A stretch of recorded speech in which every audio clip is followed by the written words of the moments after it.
But we will start with Commissioner Johnson. Just to kind of introduce yourself, tell a little bit about your campaign, why you're running, things like that. And then you'll also go first answering the first question. But Commissioner Johnson. Great. Well, thank you. Thank you to the host, and thank you all for being here today. Just a little bit about my background. I was born and raised in Detroit Lakes, Minnesota. My wife's from Crookston. We went to school in Moorhead at Concordia College. I have spent most of my life in the private sector, both as an employee and as a self-employed business owner, and during that time also served in the House and on the Hennepin County Board. And I'm running for governor because I believe somebody needs to stand up for the forgotten middle class in this state.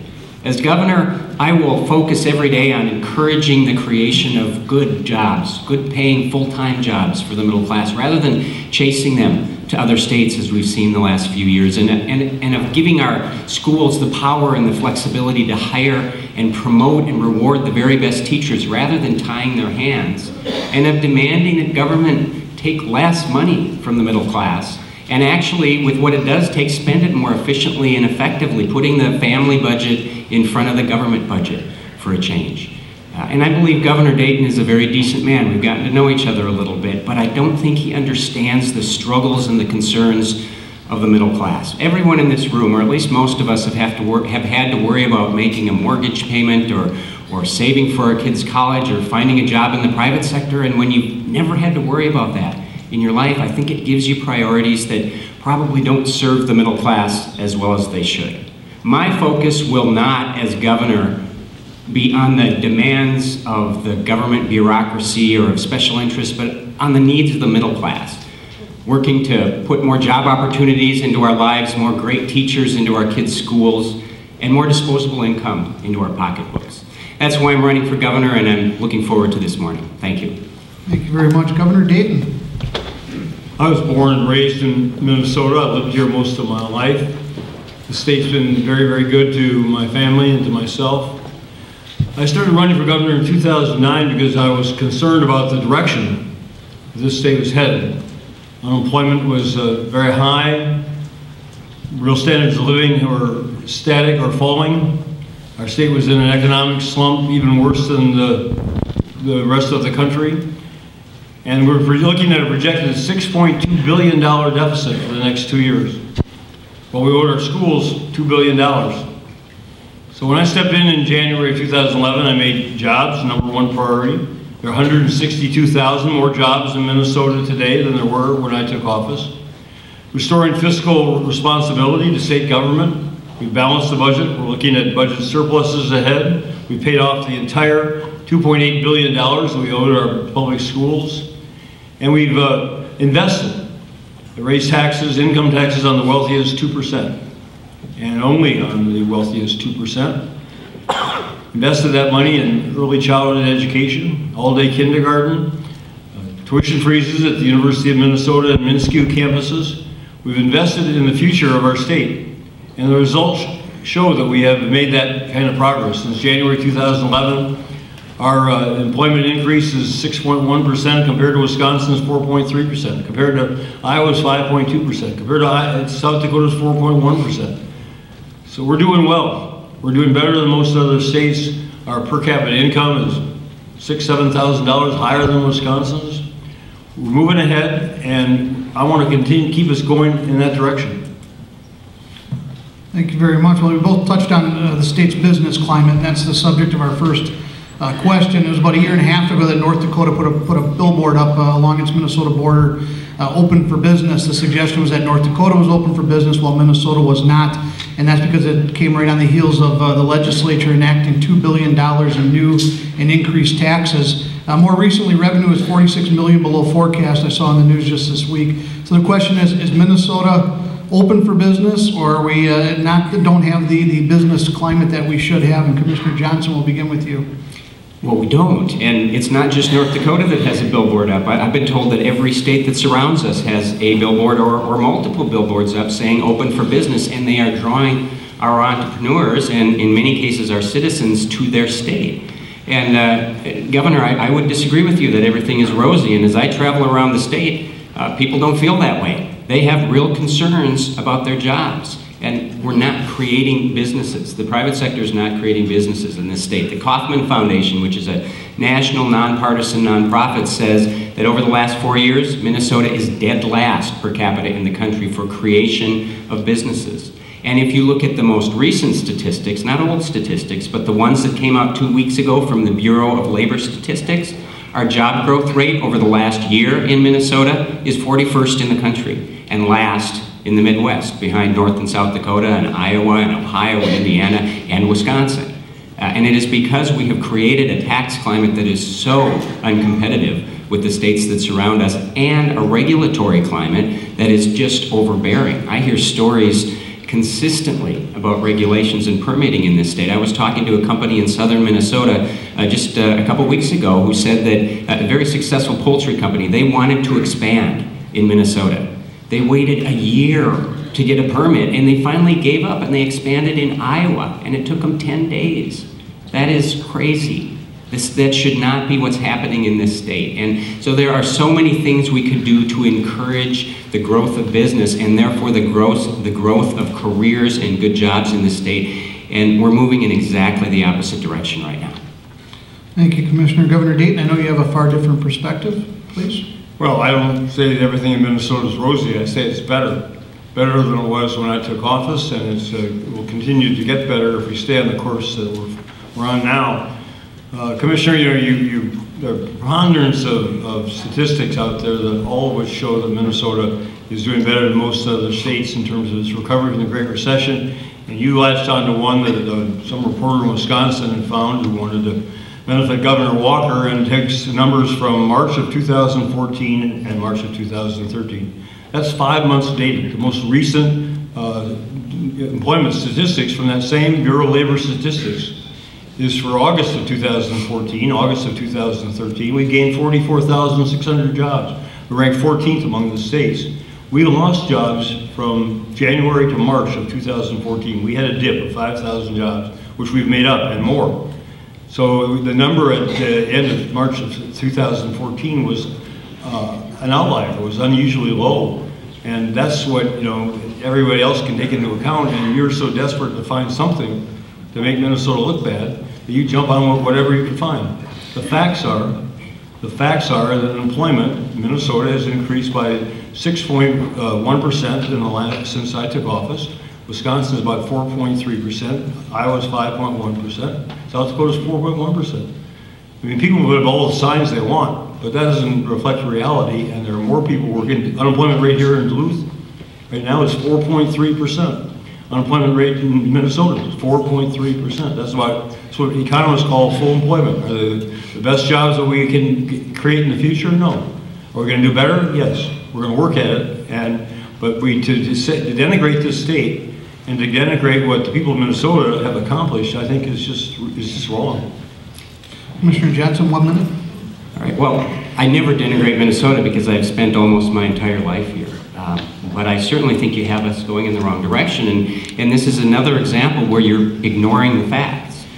You could cite to a monthly number, but what the Bureau of Labor Statistics told us 2 weeks ago is look at our annual number because it's more accurate than the monthly numbers. And the last annual number we have is exactly what I told you, 41st in the country. That is where we're going over the last year since your budget was introduced. And on top of that, here's a really important fact that you don't want to acknowledge, and that is underemployment in this state is at about 50%.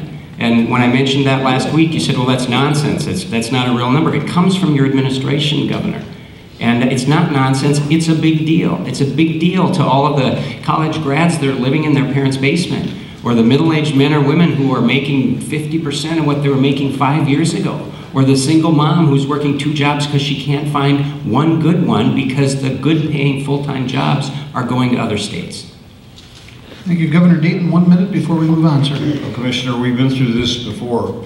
The underemployment rate was determined published by the State Department of Employment and Economic Development before I took office. I don't interfere with the statistics that any department puts out. Would be inappropriate to do so, but it stayed the same since Governor Plenty was in office. And I mean, use common sense. 50% of the people in Minnesota are underemployed. 2/3 of the college graduates in Minnesota. By the way, they took these two unrelated sets of data and they merged them together and they pushed a button on the computer and that's what it said. I mean, ask college graduates in Minnesota, 2/3 of them think they're underemployed. It just doesn't make any sense. The way they calculate underemployment, every police officer in Minnesota is underemployed. Half the nurses in Minnesota are underemployed. I mean, use some common sense and some judgment and you'll find out that yes, we need to create better jobs. We're absolutely going to do that. But those statistics are just bogus. Thank you, gentlemen. Let's move on. Governor Dayton, you championed an increase in the minimum wage that will take Minnesota from having one of the lowest minimum wages to one of the highest. Commissioner Johnson, you said that increasing the minimum wage isn't necessary and workers should find higher paying jobs instead. Let's talk about that. Governor Dayton, please. Well, Commissioner Johnson says he's for the middle class and he's for lowering taxes on the rich, super rich, and lowering the minimum wage for people who are working hard. The 300,000 Minnesotans are going to benefit from the increase in the minimum wage, which before was less than half of the federal poverty level for a family of 4. So you got somebody working full-time, working hard, and they are mired in poverty. I believe the old-fashioned notion that work should pay, that it should pay off for people. And even raising the rate to $9.50, which will occur in 2 years, that's still only 80% of the federal poverty level for a family of 4. We're not making people rich, we're giving them a chance to start to earn the American dream. And those 300,000 people who have more money in their pockets are going to spend that money, most of them locally. Most of them have urgent needs. They're going to go to local stores. They're going to purchase goods and services that they couldn't afford before. If you want to build a middle class, you need to give people a chance to earn that money through the workplace. Otherwise, the rest of us pay the price for they're not being able to do so. Earned income tax credit, food stamps, public health care. We'd much rather have people earning a good living and achieving the American dream through their own work and education than having it otherwise. Thank you, Governor. Commissioner Johnson. My focus as governor is not going to be on low-wage jobs, on the minimum wage. That has been the focus. It needs to be on what I would call maximum wage jobs. It needs to be on careers that keep our kids in this state. Careers upon which you can raise a family. That's not what the minimum wage does right now. And I think this belief that the minimum wage is the answer to the problems of the middle class is kind of out of touch with how the middle class lives and what the middle class wants. They don't want low-paying jobs. They want real careers in this state, and we're not growing them right now. And I'll go back to that underemployment rate again. I know that you just dismissed that as a number that is, I think you called it a tangential factoid the other day. It's not. To all the people who are looking for something real in this state to keep them here. And this is kind of personal for me because I have 2 boys at home. One is 13 and one is 16. Thor is in high school, at the public schools in high school, and he's starting to look at colleges. His mother's more interested in it than he is right now, but he's starting to look at colleges a little bit. He may stay here, he may go somewhere else, but after he graduates, I want him to be a Minnesotan at some point and start his career here and serve his community here and raise my grandkids here and take care of me when I'm old and infirm and cranky. And if we don't have careers here for our young people, that is simply not going to be the case, and it's not the path we're moving on. I don't think a minimum wage increase is the answer to that. And I did not support the last minimum wage because I don't think it actually helps the people that we claim to want to help. But having said that, I've also been very clear, I'm not going to seek to roll it back because I don't think the business community needs more uncertainty of a roller coaster of minimum wage. My focus going forward, however, is not going to be on low-wage jobs. It's going to be on creating an atmosphere where the private sector wants to create high-paying careers in the state. Great, thank you. Governor Dayton, would you care to respond? Yes, there are 300,000 Minnesotans who are supporting themselves or supporting their families on minimum wage. And for them, that's a real increase that makes a huge difference in their lives, the lives of their families. You know, that's a much better policy than your desire to lower the income tax rate on the wealthiest 2% to reverse what I accomplished with the legislature just 2 years ago. You say you're for the middle class, You want to lower the minimum wage and lower the tax rate for the super wealthy. I don't think that's a consistent policy. The minimum wage is a floor. People who are making above the minimum wage are also benefited from that in a competitive environment, as well as from a competitive job environment. When we have 4.3% unemployment in the state, 4.3% here in Duluth, 4.9% up in the Iron Range, we're getting people working. And in fact, the situation we have now is more and more companies don't have the job vacancies, but don't have the employees. Thank you, Governor. Commissioner Johnson, care to respond? Well, again, I think this is a basic difference between us. I am not going to be satisfied or focused on creating more low-wage jobs in Minnesota. That is not what people need. We need to be creating careers. And I think this is a real difference in our approach to making Minnesota a business climate where entrepreneurs want to start businesses. I don't even think you really understand how that works, because the policy of Governor Dayton has been to travel around the country. This is the business creation policy. Travel around the country and essentially beg businesses to come here by offering them tax breaks and giveaways that no one else gets. That is not how you create a healthy business environment. You create a healthy business environment by having an overall climate, a regulatory and tax climate in this state where businesses and entrepreneurs actually want to start jobs in this state, not because they get something special, but because it's a good climate for them to create a business or for our existing businesses to expand. It's simply not happening right now. Thank you both very much. Gentlemen, there's really no reason to look beyond the bridge collapse a couple of years ago in Minneapolis to see that our infrastructure, our roads, our bridges are in desperate need of repair, of upkeep. MnDOT's own estimate is $12 billion or $700 million a year for 20 years. Everyone agrees it has to be done, but the question is, how are we going to pay for it? Commissioner Johnson, you can answer first, sir. How would you support paying for our massive infrastructure needs, sir? Well, first of all, you say that everybody agrees that it has to get done, but it's not getting done, and it hasn't been getting done the last 4 years, and particularly the last 2. And the reason is all of the focus, all of the energy and transportation funding, especially the last 2 years, has been on everything but roads and bridges. It's been on light rail, it's been on commuter rail, it's been on high-speed rail, it's been on streetcars and trolleys and bike paths and sidewalks and complete streets, which is, I've learned, everything but the street. And our focus needs to be on the form of transportation upon which everyone relies, which is roads and bridges. It simply hasn't been. Especially since we've had all DFL control of the legislature, there's been very little focus on that.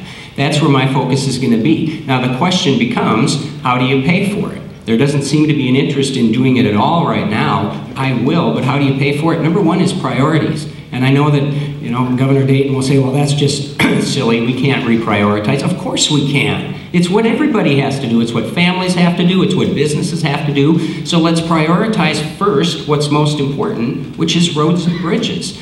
On top of that, I am actually someone who would support greater bonding, greater borrowing for our roads. And that might replace some other projects that we think are pretty cool, but there is very little that's more important in this state than roads and bridges. And I think that there's nothing better that fits the definition of what we're supposed to bond for, which is a regional or statewide project of some long-term significance, than roads and bridges. We're simply not doing that right now. And Governor, I hope you answer this question, because I'm a little confused. In our first debate, you said, I'm not going to raise taxes anymore. I've already done it, no need to raise any more taxes. And last week in our second debate, you said one of your top 3 priorities would be to raise the gas tax. And then after that, you walked that back and said, well, I'm not so sure. So I'm curious, are you going to raise the gas tax or not? Because I won't.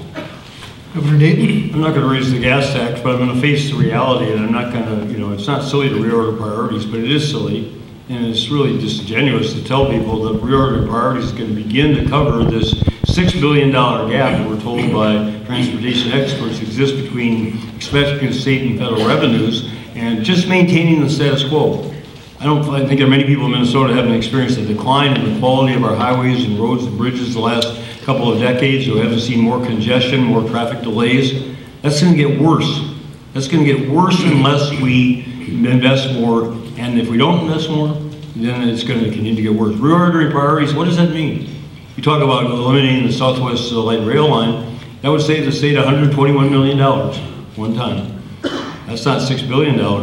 Talk about administrative efficiencies. Let's say you could find $100 million every year for 10 years. That's $1 billion. Now you're $5 billion short of what you need to spend. I mean, so let's get real here, Commissioner. If you want to invest in infrastructure and make things better, it's going to cost money. It's going to have to come from somewhere. It's not going to come from the federal government. It's not going to come from the sky. It's not going to come from these administrative fictions that you described. You know, we either raise revenues or not. Now, the business community said last week they're not interested in raising money. If the business community doesn't support any kind of revenue increase for transportation, I can guarantee you, given the politics at the legislature, there won't be any increase. But again, you have to be willing to acknowledge in the same breath what you're saying then is we're willing to allow things to get worse. It's going to take 10 years if funds are committed now. By the time you go through right-of-way acquisition, engineering, studies, all the other has to go on, contracting, the actual project construction, 2-3 years. It's a decade before you see those results. The question is, are we going to be foresighted enough to look a decade in the future for ourselves and especially for our kids and our grandkids, or are we going to pretend that we don't need to do anything? Commissioner, 1 minute. Well, I'm still confused, Governor, because now you said you're not going to raise the gas tax, but you kind of said you wanted to, but the business community isn't going to let you. And I'm not going to because we don't need to. We had the biggest tax increase in history on all Minnesotans, by the way, not just on rich Minnesotans. Everybody took a hit from these tax increases. We saw the biggest cigarette tax increase we've ever seen in this state. We saw a health care tax increase if you're in the MNsure exchange. We saw for most of you a wheelage tax increase because that power was given to counties. If you own a car or a truck, you probably have higher taxes. So it's not just on rich people. And also keep in mind that top 2%, that's a lot of the small businesses in the state that pay taxes on a pass-through basis. So everybody is paying higher taxes, the biggest increase in history, and now we're arguing that we can't even do the most basic function of government without another tax increase, which is filling our potholes and making sure we have roads and bridges that can get people around this state. So I'm still not sure where you stand, Governor. I stand as I said last week, one of the possibilities I would consider is a wholesale tax on gasoline. That's different from the gas tax at the pump. For one, it would generate more revenue, but I can't raise taxes and shouldn't be able to raise taxes myself on anything in Minnesota. It takes the legislature, and the legislature reflects the will of the people. And as long as there are people like you who are fooling people into believing that there's all this money lying around, if there is, please tell us. You know, don't just say reorder priorities. Tell us where you're going to come up with $6 billion or even half of that through reordering priorities, through administrative efficiencies. Tell us where that money is so we can know that we've got some step toward our solution of a problem and not just a campaign speech that claims we can get something for nothing. Can I tell him where that money is? Sure. Yeah, well, don't change what I just said, Governor. I didn't say we'll find all the money in fact, I didn't even bring up efficiencies. I talked about #1 priorities where we can find a piece of that money, but I believe we ought to start bonding for it. And I know when I brought that up before, I think you said, well, he lives in a fantasy land. You like to just dismiss everything that others say. I don't live in a fantasy land. You said I live in a fantasy land because, well, there's a lot of important things we put in the bonding bill and it would be too hard to make those choices. Well, government ought to have to make hard choices. And sometimes we can't fund everything that everyone wants. We got to say these are the most important things. I believe we should beef up the bonding bill and include transportation in it. Yeah, please, 30 seconds and then let's move on, please. The Minnesota Department of Transportation now issues bonds. There's quite a few under Governor Plenty as a way of financing highway expenditures, and they spend 20% of their state and federal revenues now to pay the interest and principal on those bonds. That's a policy within the department which is deemed to be fiscally prudent. If you want to jack that up, you get a short-term boost from it, then you're going to be paying more interest than principal. You'll have less money for basic roads and repairs. The Minnesota Constitution prevents you from taking the general fund bonding and using that for the trunk highway system. If you want to change the Minnesota Constitution, you have to wait till the election 2 years later and do that. And then you're going to take away money from Lewis and Clark and Worthington and Laverne and other essential projects that are here downtown Duluth. Maurice's built because of a bonding project. You know, you're going to take away robbing money from Peter to pay Paul. Thank you, gentlemen. Moving on, farmers and agribusiness frequently complain that North Dakota oil shipping is tying up the railroads, impacting delivery of crops to market. Discussion of that issue often leads to the question of pipelines. What is your position on the safe transport of oil, the backlog of commodities to market, and ultimately, where do you stand on the expansion of pipelines? Governor Dayton, we'll start with you. Well, North Dakota Oil is what's jamming up our rail system. The amount of oil being sent out of North Dakota has more than doubled in just the last 2 years, and over 70% of that goes through Minnesota to the markets east of here. So it's put a tremendous strain on grain shipments, on coal coming to places like Minnesota Power for the electrical generation, propane, which will be more of a concern as the months unfold.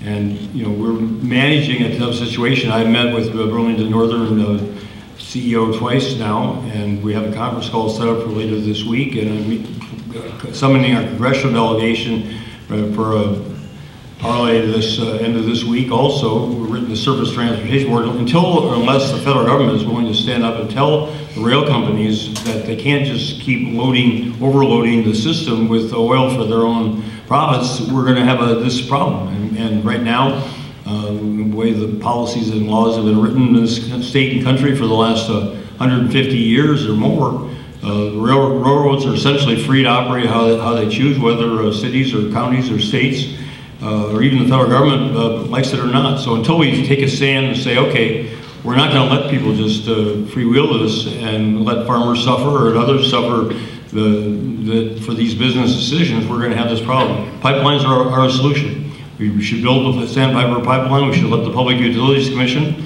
set up by the Minnesota legislature, with a good intention to isolate these decisions, and especially the routing of these from political grandstanding that goes on around them now.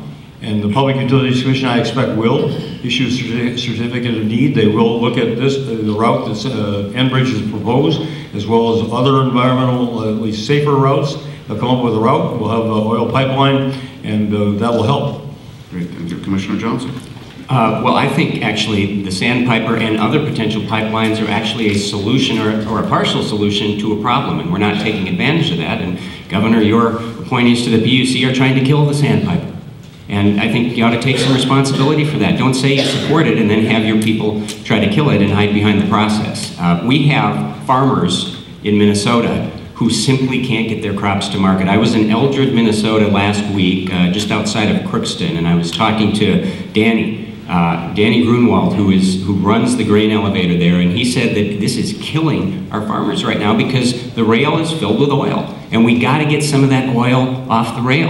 And we can talk tough to the railroads all we want. I'm happy to do that, but it's probably not going to do much. What we have is a potential solution to build the Sandpiper pipeline. It will help farmers, it will help miners, because it's a significant problem up here also, the fact that the rail cars are filled with oil.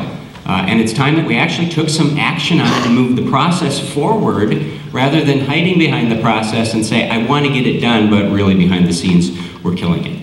And I think this is a common theme that we've seen in this administration. Those things that are most important to greater Minnesota, they're not getting done. Whether you look at where we're spending our transportation dollars, whether you look at the allocation of money for K-12 education or for LGA, whether you're looking at some of the regulations that are killing our farmers, some of the water regulations where the feds are trying to come in and actually regulate the water in people's ditches, and we're not standing up to them in the governor's office right now. This is a very metro-centric administration, and I think the fact that the governor's PUC commissioners are trying to kill the Sandpiper is a perfect example of that. Thank you, Governor. You care to respond? Well, it's just not true. I appoint members to the Public Utilities Commission. You're correct, Commissioner. I've appointed 3 of the 5. But I appoint judges as well. I don't call judges up and tell them how they should decide cases. And it's similar here. The Public Utilities Commission is very well insulated by intention by the Minnesota legislature and previous governors from that kind of interference. They're following the procedures that are set up in statute. They're going through a review process. Enbridge is the one pushing, saying, well, we have this deadline of June 2015, therefore now it's a delay. Well, that was their timetable. That was never one that was agreed to by anybody else. And now with the concerns raised by people living in greater Minnesota along the pipeline route, the fact that some of these are extremely sensitive areas environmentally, very hard to access if there were to be a pipe of oil damage. You know, you want to ram this through and leave future generations to be dealing with millions and millions of dollars and years of oil cleanup. I want to prevent that, do it right now and for a long time.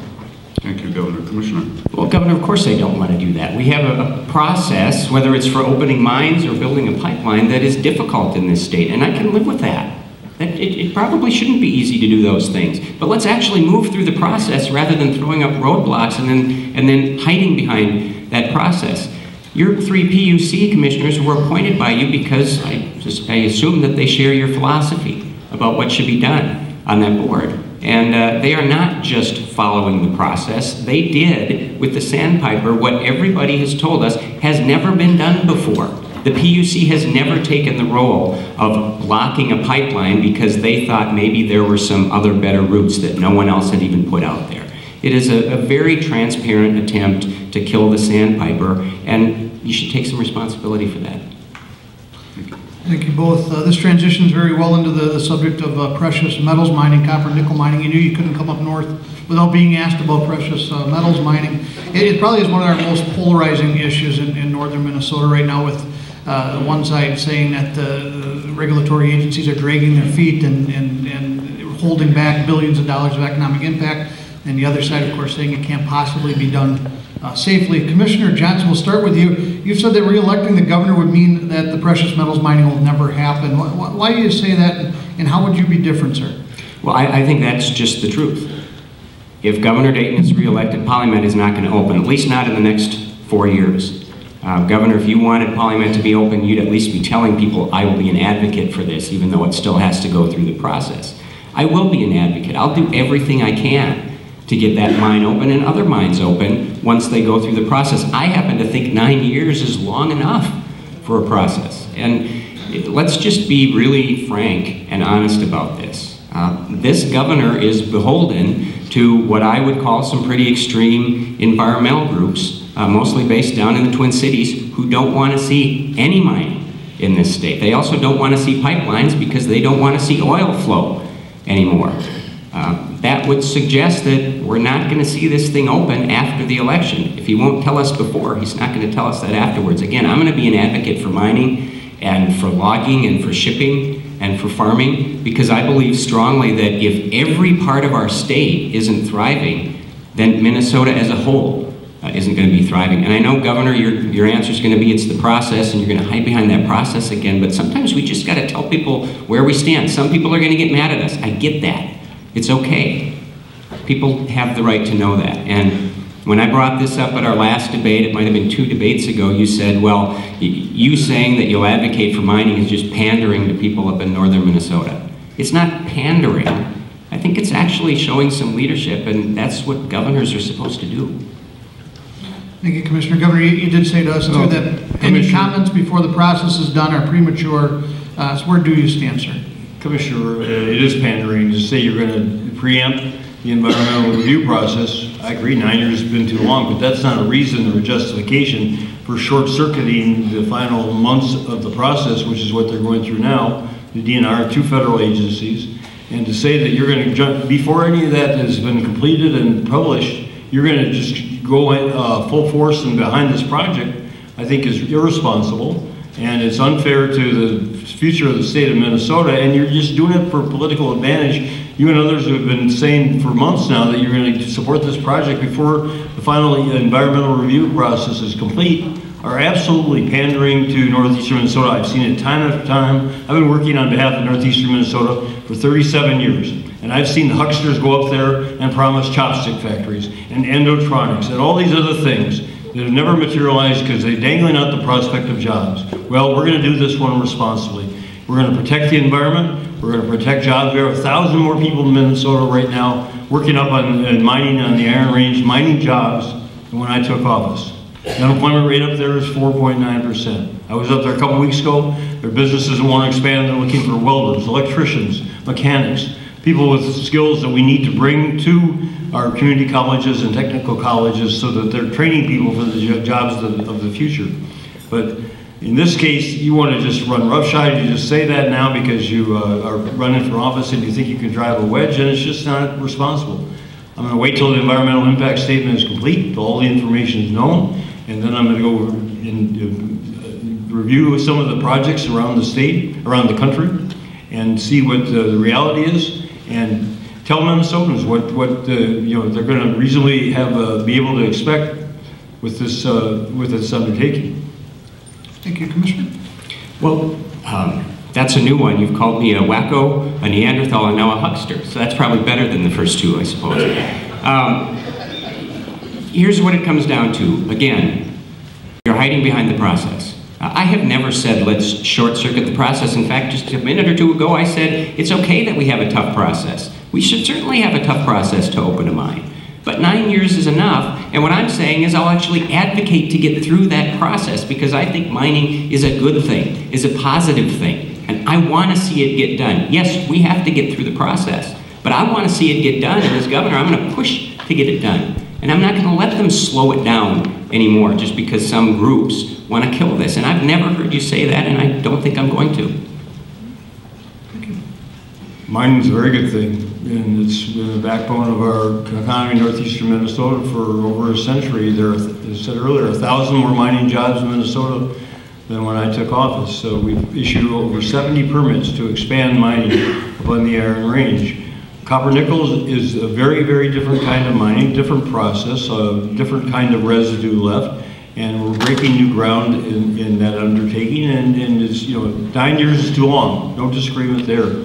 But to say we're not going to short circuit and make our decision on where we stand before the final facts are in, I think is irresponsible. I don't recall ever calling you a wacko. You said yourself to a Tea Party group last spring that people called Tea Party folks wackos, and you said, and we're not, and you said, and I'd probably say we, and that was the time when you were also asking them for their endorsement, which you denied subsequently. So I haven't used that term, and I do think hucksters are people who promise things that are unrealistic for selfish advantage.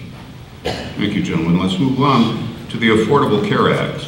It has withstood dozens of challenges in Congress and scrutiny by the Supreme Court, and it is the law of the land. But let's bring it a little closer to home. Minnesota crafted MNsure, which by most admissions rolled out with a rocky start. Is MNsure achieving the results promised? Is all of this settled? Or in your opinion, where do we go from here? Governor Dayton? Well, it's far from settled because people who oppose the Affordable Care Act, who want to go back to sort of a Darwinian, you know, survival of the richest in our healthcare system where insurance companies and others are free to offer whatever plans they want, and then people, after they purchase these, find out when their loved ones are sick or they're sick that they're not covered for that policy. The highest percentage of personal bankruptcies in this country are people who can't afford their health bills, who most of them have insurance. They thought they were covered, but they're not. So the Affordable Care Act set a floor. It said you can't deny people for pre-existing conditions. That's huge, especially for people middle-aged and older, who most of us have pre-existing conditions. Your kids are covered till age 26 on your policy. You can't have a limit on what you need to spend lifetime for your health needs and others. So that part has definitely been contentious for those who don't want to have those standards. And the theory is that if everybody is covered that way, then we aren't going to have these personal bankruptcies. We aren't going to drive people into poverty because they can't afford their health bills. In Minnesota, the health exchange was something that everybody, Minnesota Business Partnership, Minnesota Chamber, hospital groups, doctors groups, everyone involved with healthcare said was preferable to going to the federal, and I believe it will turn out to be. It got off to a bad start. It's getting better. Our rate of people in Minnesota who are without health insurance has dropped by 40%. We have the second lowest percent of people who are without health insurance of any state in the nation. MNsure is going to get better. It's going to be better this next rollout. We still have the lowest rates, the lowest health insurance rates of any state in the nation. I think that's a tribute to our healthcare community, but it's something to build upon, not to tear down. Thank you, Governor. Commissioner? We had the best health coverage system in the country in Minnesota before MNsure, and we don't anymore. And Governor, you desperately wanted to be the first state to implement Obamacare in the form of MNsure in Minnesota, and you practically got your way. You certainly got MNsure exactly the way you wanted it, with a hand-picked board and all the pieces of legislation that you asked for, and it has been an unmitigated disaster from day one. And not just because it wasted a fantastic amount of money on a crappy website, but more because it is hurting people. It's hurting hundreds of thousands of Minnesotans. Yes, we went from 92 to 95% coverage, and that's a positive thing. But 140,000 Minnesotans were forced off their health coverage. Many of them lost their doctors. Some of them lost their hospitals. We saw rates go up after MNsure, and we're going to see them spike next year. Not 4.5%, not even close to the 4.5% that you guys put out. The Minnesota Association of Health Underwriters has said that the increases for next year within MNsure are going to be between 8% and 43%, depending upon where you live. The cheapest policy in St. Louis County is going to go up 33%. That was in the Star Tribune a couple weeks ago. So the fact that you keep saying we're the lowest and it's 4.5%, I think everybody has found that that number is truly bogus.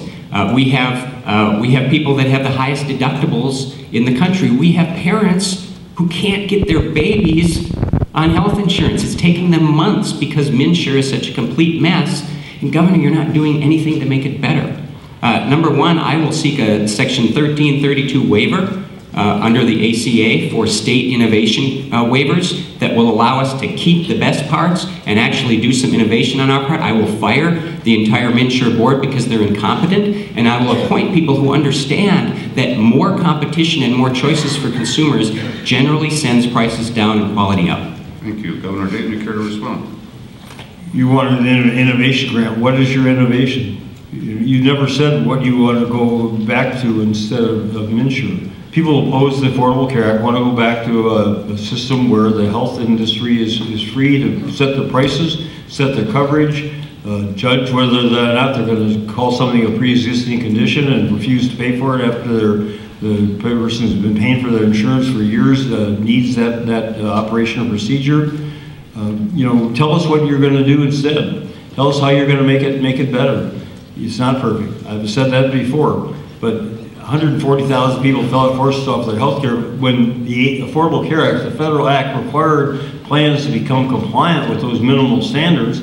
People then had to find a new policy because the old policy was substandard, and so they were given the forewarning and given the chance to look and shop competitively for other plans, and that was what's supposed to happen. That transition is what's supposed to occur. Thank you, Commissioner. Governor, they weren't given a forewarning because you and the President told them that if they liked their insurance, they could keep it. And it's not your job to decide what is adequate or substandard for a family. I think they're smart enough to figure out what insurance policy works best for them. So limiting those choices to only what government bureaucrats think is okay is wrong. And I'll tell you exactly some of the things I do. The Section 1332 waiver, this is part of Obamacare, says that if you want that as a state, you can't remove anybody from insurance that would have it under Obamacare. So we're not eliminating any of those things that many people would say would be positive. You need to continue to cover all the people. But I happen to think we ought to get out of a government-run exchange that limits options for people. Give them more choices and more options, and they're going to be happier for it. Because you might think that government bureaucrats know better what insurance I should have for my family, but I don't. I think most families can figure that out themselves. Thank you both very much. The $1 billion Minnesota Vikings stadium stands to cost us taxpayers plenty of money, or maybe not. But with respect to what the birds might ask you about the stadium, my question is whether the public financing the stadium has been as responsible and as transparent as possible, or as it should have been, and how can taxpayers be assured their money is being spent wisely? Commissioner Johnson, we'll begin with you, sir. Well, it hasn't. I mean, here is another example of where we're going to differ about as far as you can possibly differ.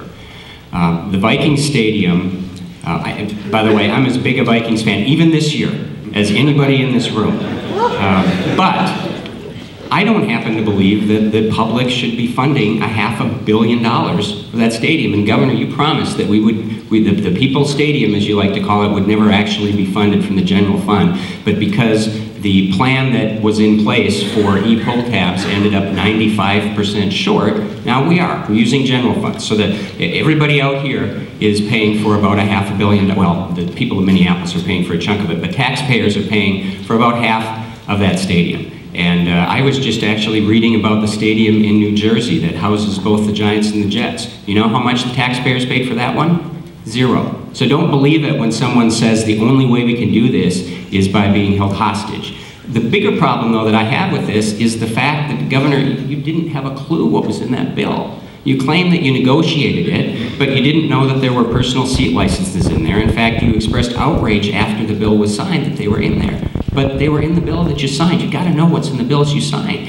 And you didn't have a clue about how it was going to be funded because we had to switch and now make taxpayers pay for about half of it. And number three, you didn't realize that the Wilfs had some pretty serious legal problems. And when that came to light after you signed the bill, even though it was public knowledge before that, you said, oh my goodness, we have to do due diligence. You do due diligence before you sign a contract, before you sign a bill, Governor, and you didn't do it in this case. This whole thing has been a disaster. I think it's been a terrible deal for the taxpayers of Minnesota. And despite being a huge Vikings fan, I'm very disappointed with it. Governor Dayton? Well, Commissioner, tell the 7,500 people who are working to build that project that it's a disaster. The fact that there's over $1 billion of private investment in projects that are buildings, apartments, businesses and other enterprises right around it, whereas before under the Metrodome there was nothing going on in that part of Minneapolis. I don't consider that a disaster. I think that's a fantastic resurgence of a dilapidated part of East Minneapolis. The Vikings would have gone to Los Angeles or somewhere else if we hadn't agreed to build a new stadium. That's what the commissioner of the NFL told us. That's what Mr. Rooney, the chair of the NFL Owners Executive Committee, told us. And so that's what we were dealing with. I negotiated it all the way with a Republican who led the legislature and two really terrific heads, Senator Julie Rosen and Representative Maury Lanning, and guided it through the legislature. I knew what was in that bill. And I knew that we couldn't dictate terms because the Vikings, the lease had expired, and they were under no obligation to continue to be in Minnesota, so we negotiated the best deal we could. Personal seat licenses were not in the bill. They changed the name to Stadium Builder's License to disguise it. But the language in there, once I looked at the language, is the same as what I had signed off on before. It gave the stadium authority the authority to sell personal seat licenses to determine what their prices would be. I disagreed with that. I expressed it at the time, I expressed it later, but that was part of what the Vikings insisted upon having in there, and they, for reasons that are apparent now with what they're looking to take from it. The taxes to pay for it are closing corporate loopholes, large corporations that are doing business overseas and we're not paying taxes on it. That money is what's paying for the state's share of the bonds. Commissioner Johnson? Well, and Governor, that money would go into the general fund. So it's general fund money that's being spent, that could be spent on something else that is now being spent on the stadium. But, it just disappoints me when I hear you say, well, the Vikings, essentially controlled the process. There's nothing we could do about it. They kind of took us for a ride. And that seems to be a theme. I was in northern Minnesota, just west of here, a couple of weeks ago, I think it was. I was talking to a company that was having a terrible time with the regulatory process and one of the agencies in the Dayton administration. And I said, well, have you called the governor's office to see if you can get things moving, see if they can help you out? And they said, we've tried, but there's nothing the governor can do about this. This is the agencies, the bureaucrats run the government. I think that is sad, when people just assume that the governor has no control over what's going on within his government, whether it's negotiating a deal with the Vikings, or whether it's telling the agencies that their job is to serve the people who pay their salaries rather than try to control them. And I really feel like right now we need a more engaged, active governor. Thank you, Governor. One more minute. Well, to complete a negotiation, both parties have to agree. And the Vikings didn't control the process, but the Vikings were part of the negotiation, and they were under no legal requirement, no requirement of the league to agree to any terms that they found unacceptable. So we negotiated back and forth. We negotiated till the last day of the legislative session. And in fact, it was Senator Julie Rosen who required them to put up the last $50 million. We all sat in the room waiting to see whether they'd accept or whether they'd walk away from the deal. And if they walked away from the deal, they would be playing somewhere else. And we would have a Metrodome with no paying tenant, dilapidated, obsolete, and no economic growth occurring around it. Instead, we got 7,500 people working to build it. We got several thousand more going to have jobs in commercial enterprises right next to it. We got a civic park, a redevelopment of all sorts of kinds going on around there. I'd say it's going to prove to be a very significant economic boon to that part of Minneapolis. Thank you, gentlemen. Our final question before we go to closing comments is on education.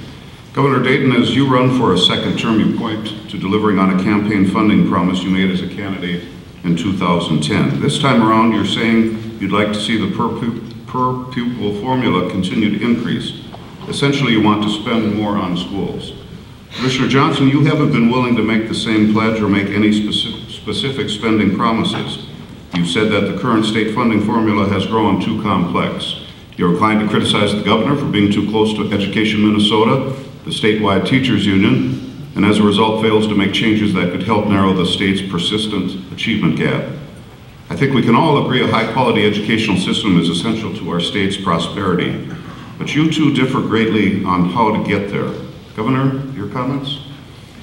Well, I have increased state funding for K-12 public education because it had been cut back in relative and real dollars over the previous decade. And even now, according to the U.S. Census Bureau, Minnesota ranks 24th among the states in the nation in state support for public education on a per pupil basis. So we've gone up, but we're just right back into the middle.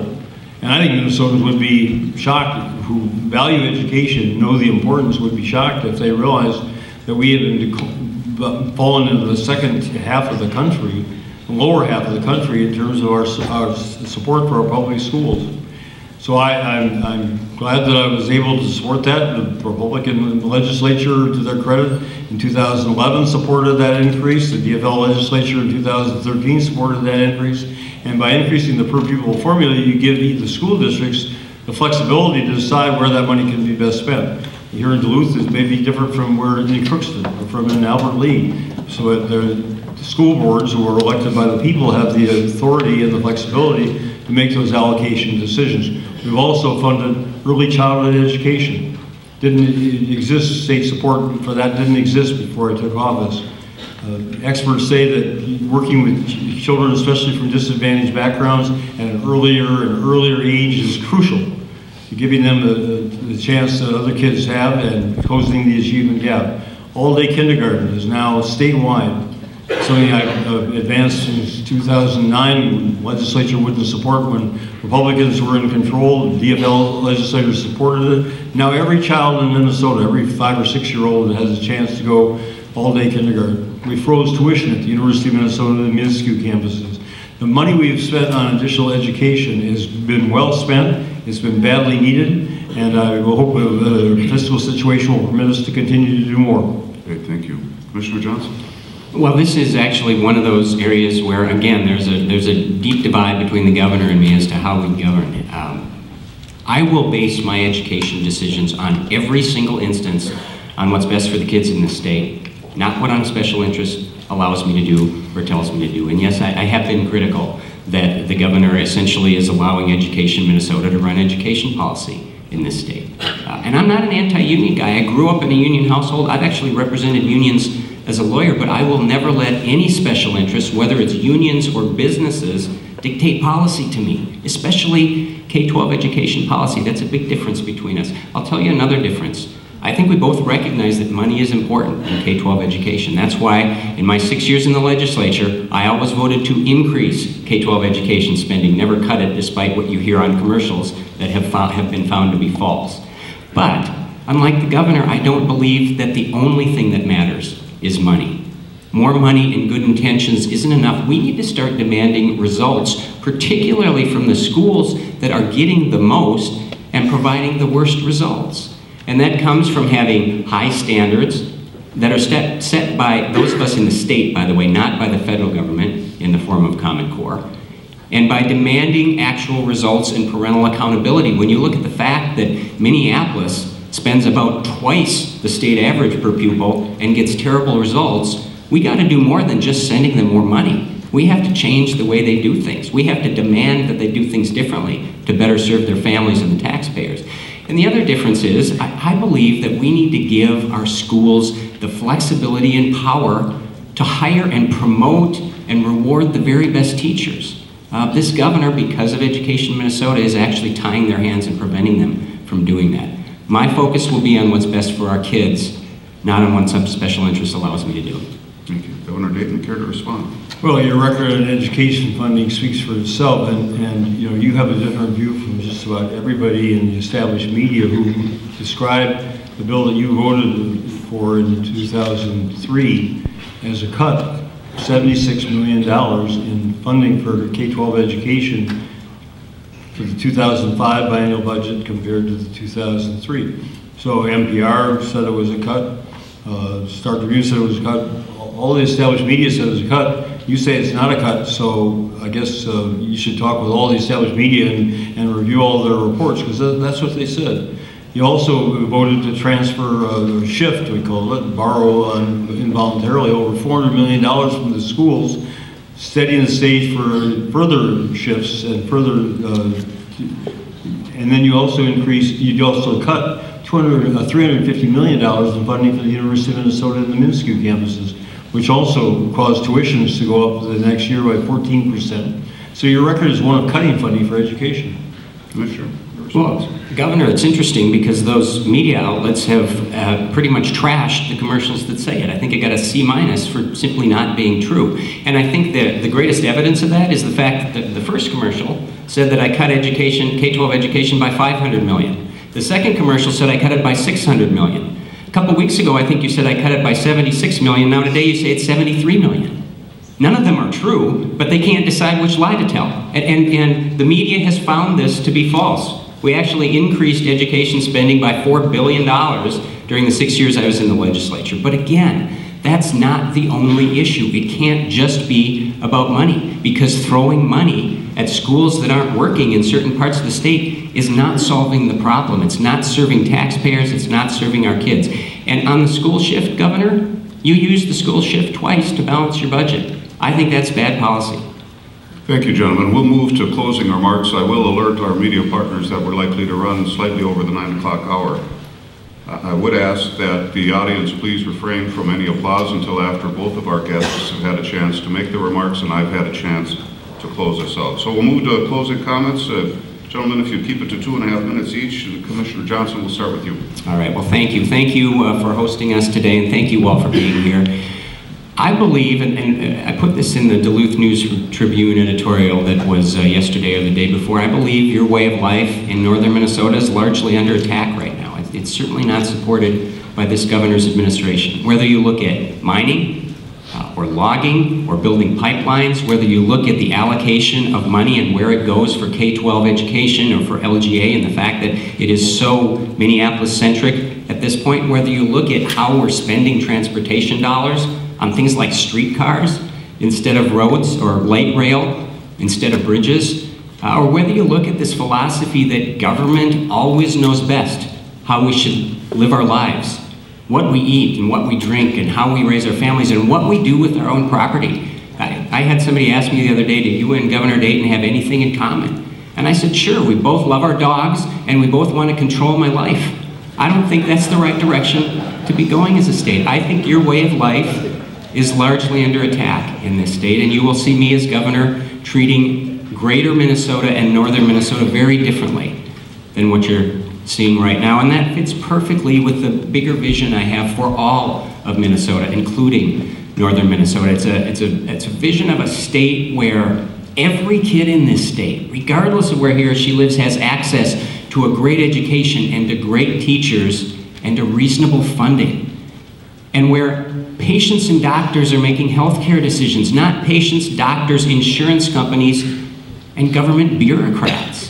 and where people who work in government understand that their job is not to control and regulate and punish, but actually to serve the taxpayers who pay our salaries. Government should be a servant of the people and not the other way around. It's a vision of a state where entrepreneurs can run their companies, and farmers can farm their land, and teachers can be innovative and creative in the classroom without worrying every minute about government sticking its nose into their business. And most importantly, it's a vision of a state where we've ended this philosophy of the poor are poor and the rich are rich, and all we can do is move money around. And instead, we're celebrating people who are successful, and we are never, ever giving up on people who are poor, and we are preaching every day a sincerely held belief that the poor can become the middle class, and the middle class can become rich, and anyone who starts with nothing can still achieve anything. That's why I'm running for governor, and I'd love your support. Thank you. Thank you, Commissioner Governor.